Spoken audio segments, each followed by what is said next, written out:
తాజా అంశం చూస్తున్నాం. రాజీనామా ఉప ఎన్నికల్లో పోటీ చేయడంపై ఖైరతాబాద్ ఎమ్మెల్యే దానం నాగేందర్ కీలక వ్యాఖ్యలు చేశారు. రాజీనామా చేయడానికి నా ధైర్యం కార్యకర్తలేనని, కార్యకర్తల అండతోనే 6 సార్లు ఎమ్మెల్యేగా గెలిచారని స్పష్టం చేశారు.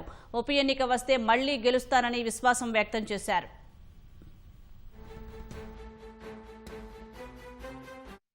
సార్ ఎన్నికలు ఇంకా రావడానికి టైం ఉంది.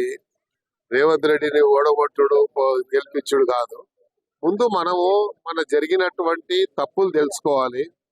మరి ఏదో స్థామిత లేక మనం చేయకూడదు. ఎందుకంటే గురిగించే కింద ఉన్న మచ్చాగా ఎవరు తెలియదు, అది ప్రాబ్లం ఉంది.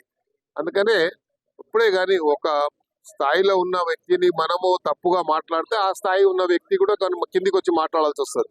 అందుకనే వీళ్ళే కదా మరి ముఖ్యమంత్రిని ఏకవచనంతో సంబోధించడము, నోటికి వచ్చినట్టు మాట్లాడడం, ఎవరైనా కానీ ఒక స్థాయిలో ఉన్న వ్యక్తికి మర్యాద ఇవ్వడం అనేది అది ప్రజాస్వామ్యంలో అది మన బాధ్యత. అలా కాకుండా వ్యక్తిగతంగా విమర్శించడం వల్లనే ఇవన్నీ వస్తున్నాయి. కాబట్టి రాజకీయంగా మీరు చేయొచ్చు. ఆయన కూడా ముఖ్యమంత్రి కూడా ఛాలెంజ్ చేస్తున్నాడు.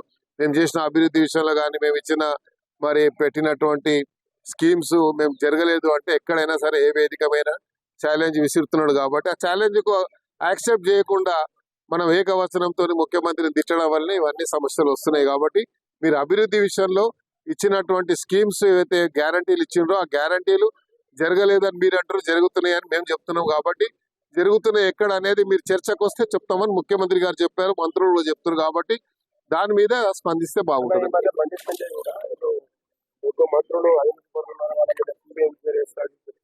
ఇప్పుడు ఆయన కేంద్ర మంత్రి ఉన్నాడు. ఆయన మన కేంద్ర మంత్రుల గురించి చెప్పిండా, రాష్ట్ర మంత్రుల గురించి చెప్పిండా మనకు తెలియదు కదా. కాబట్టి ఏదైనా సరే బండి సంజయ్ గారు ఆయన ఒక మన హోమ్ మినిస్టర్ ఉన్నాడు.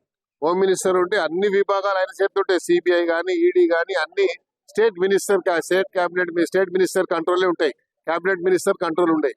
కాబట్టి ఆయన స్థాయిలో మేము తెప్పించుకుంటున్నాం. ఎందుకు సమాచారం ఉంటే యాక్షన్ తీసుకోవాలి.